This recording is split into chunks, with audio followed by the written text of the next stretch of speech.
Okay, so make an appointment or what? The official podcast of the waterfront capital of Texas. We running this, let's go. I'm on a boat. I'm on a boat. Everybody look at me because I'm sailing on a boat. I'm on a boat. Weekends on the Water with Jordan Davlin of Jet Surf Houston and Scene Magazine publisher John Ennis. That is right. This is Weekends in the Water, and we are back in the Jet Surf Houston studio and coming to you live along the North Shore of Clear Lake in the heart of the waterfront capital of Texas. My name is John Ennis, and as always, I'm proud to be joined by Army veteran, extreme water sports competitor, and Jet Surf Houston founder Jordan Davlin. How goes it, Jordan? What's up, John? Dude, I missed you, man. Yeah, it's been a little while. I guess the last show we did over at Barge 295, right at the kickoff of the Outlaw Challenge. Yeah, that was a really awesome episode, and and then I got to traveling some. But man, I'm happy to be back in here in the studio and coming to you live, man. Hanging out. So yeah, it's a lot of fun. That's right. You have been traveling, and one thing I guess I could have added when I introduced you is also probably the top-rated surf rider competitor in America. Congratulations, man. Jordan just won a big race in Florida a couple weekends ago. Yeah, I did. We just got to bring those races to Texas. But, yes, I had to travel, out to Florida and, win the race. It was really, really neat. Had to go all the way to South Florida to Sebring. They put on a really, really good event there. And we had people coming from all over the world, even with COVID restrictions and travel, things like that. We still had guys from Israel, Qatar, Kuwait, Mexico. Unfortunately, we couldn't get the UK and the Canadians. We had a couple Czech riders there. It was really cool. So awesome, and that was the 2021 MotorSurf Continental Cup in Florida. It was. So they kind of called it the MotorSurf Games this year, but the actual MotorSurf race was like the Continental Cup, but they kind of implemented a couple other things along with the race this time. So they did the electric board challenge. So it wasn't, I raced the gas-powered boards, but they kind of had like some electric board relays. So that was really neat. And they brought in one of the other brand competitors. So they had the electric jet surf boards, and they had another company out of China that the importers here in Dallas, actually, which I know the guy really well, and he used to race jet surf.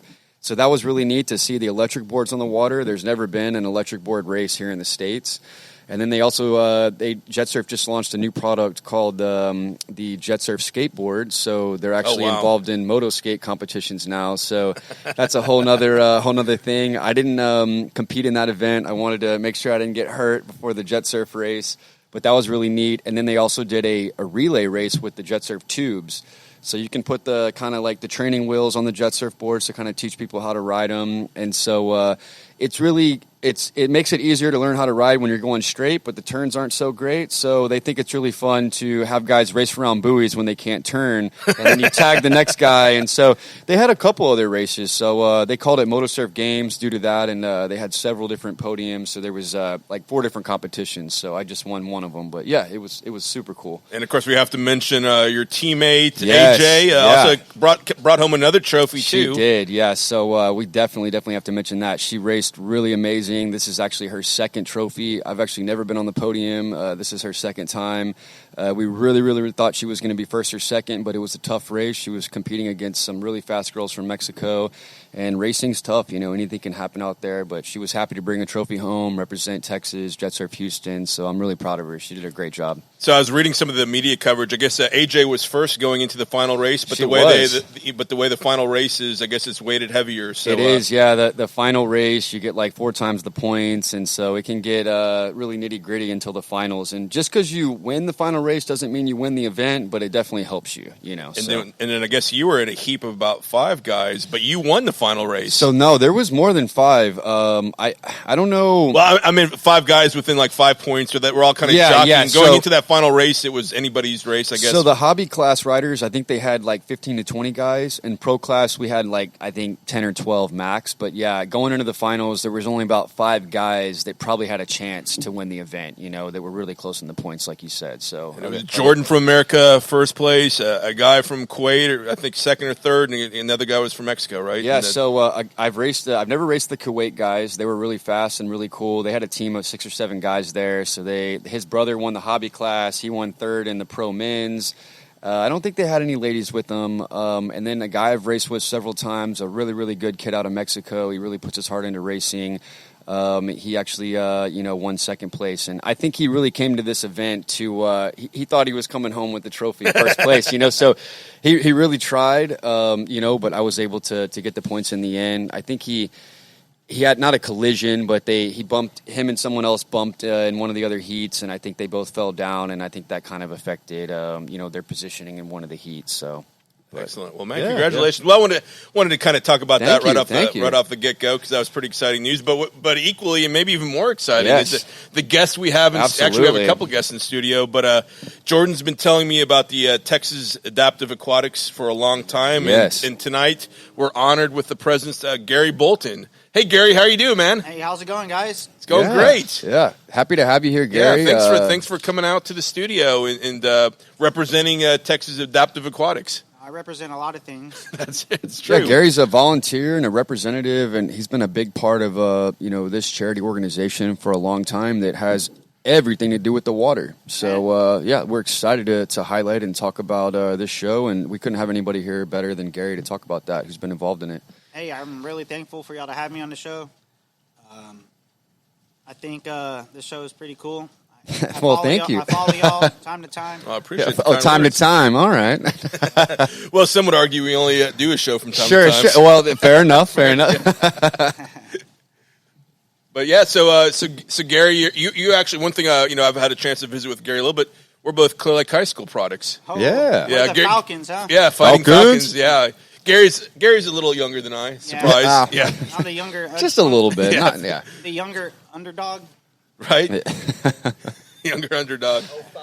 Oh yeah, class of 05. Class of 05. 05. Yeah. Right. So yeah. of course class of 91. Yeah, I guess Gary. Didn't we all go to Clear Lake? Yeah, me and Gary knew each other in high school. That's right. I was class of 04, but I actually I went there for 9th and 10th grade, and then I went back up to my mom's in Lake Houston, Atascocita area, and went to Humble High School and graduated. Yeah. But what's funny is we're actually going to talk a lot about that area tonight. Texas Adaptive Aquatics is actually located on Lake Houston in Huffman, and so we're going to be talking all about that area, which we don't always get to highlight or talk about Lake Houston on the show, so I'm kind of excited about that. Right, yeah. It's kind of a hidden gem up there. Absolutely. Really, really nice lake. Not tons of, recreational activity, but definitely they've got lots of events and things going on. Not as much as down here, but we'll definitely highlight what they do have going on, which is next weekend. Texas Adaptive Aquatics actually has Aquafest on August 7th.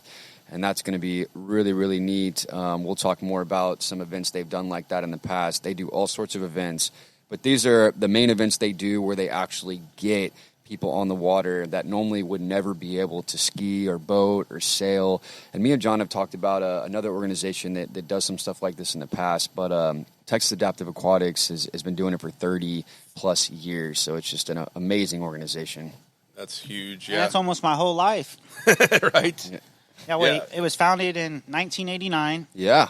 Roger Reynolds, he's that guy has like the biggest heart ever. He does. Apparently, yeah. I don't know if he cries at the event or at night for all the smiles he gives people. That's awesome. Yeah. Shout out to all of our disabled veterans, adults, and children.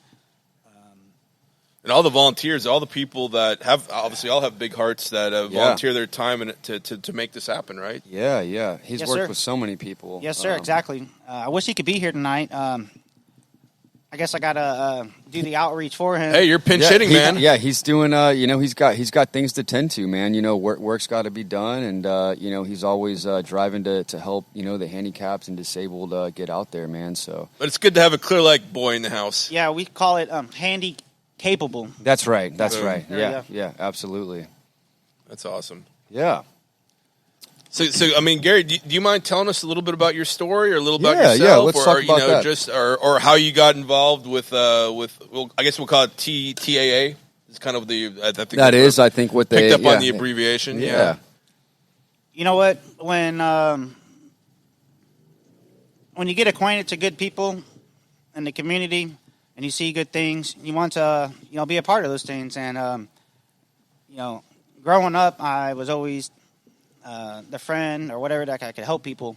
Whether I could do it physically or I had a connection to do it, we're going to get it done one way or the other. And that's kind of what kind of got me here today is overcoming adversities. I mean, it's called analyze, adapt, and make it happen. Like, there's nothing you can't do if you put your mind to it, shoot for the stars.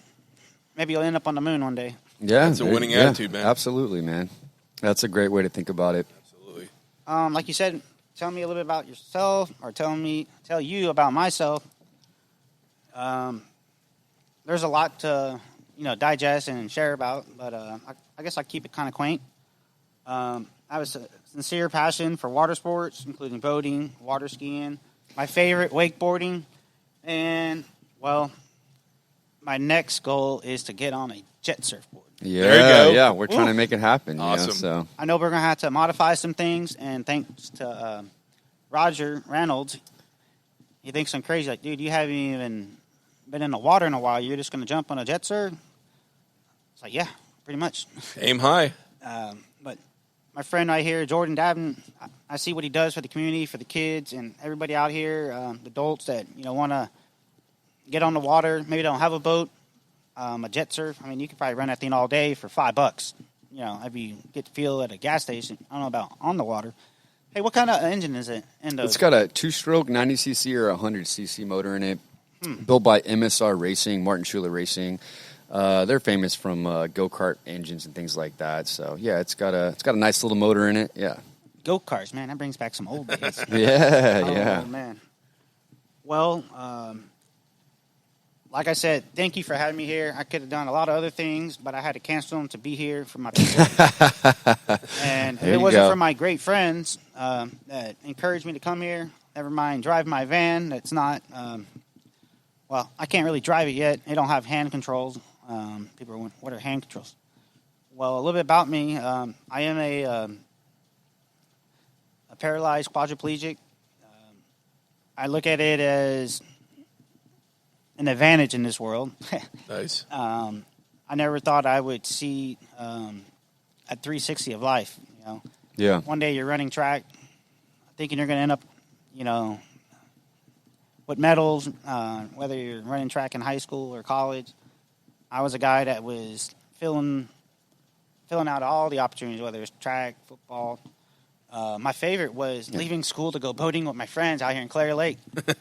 A good friend of mine, his name's Blake Sullivan. He actually wakeboards and he races. I guess he races boats now. He has a cool little Donzi.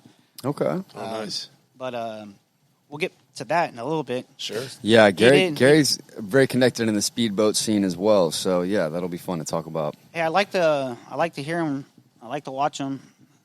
I just don't know if I want the responsibility of owning one. They say your best friend is the one that has the boat. That's right, man. Yeah, there's a lot of boat sayings. But yeah, that is crazy. We all went to high school, and it's like a reunion again? Or Yeah, what? apparently, yeah, an unofficial Clark High School reunion right now. Well, I think we're all big cheerleaders for this area, and we were all born and raised here, and lived most of our lives here. I got here as quick as I could. I forget, because I just assumed John just started right here in Taylor Lake Village, man. No, actually, the space program brought the family here when I was 3 years old. NASA. Man. That is, if you have not been to NASA Johnson Space Center, I highly recommend at least doing one tour with your family and friends. Absolutely. It is amazing. I know getting on the moon and doing these other space explorations is actually a big deal out here. A lot of our families are engineers, rocket scientists, and honestly, touches close to home. Yeah, might have to talk to Elon Musk, see if I can get that trip to the moon somehow. But I don't know. Right. Well, you might have to talk to Jeff Bezos first. Yeah. Jeff Bezos? Yeah, he might be the one to talk to. Hey, all his free credits for running up my Amazon bill. Yeah. Well, he thanked you for that, though. He thanked his customers. Yeah, he said he wanted to thank his customers and his employees for sending him to the space. He actually has a very unique platform.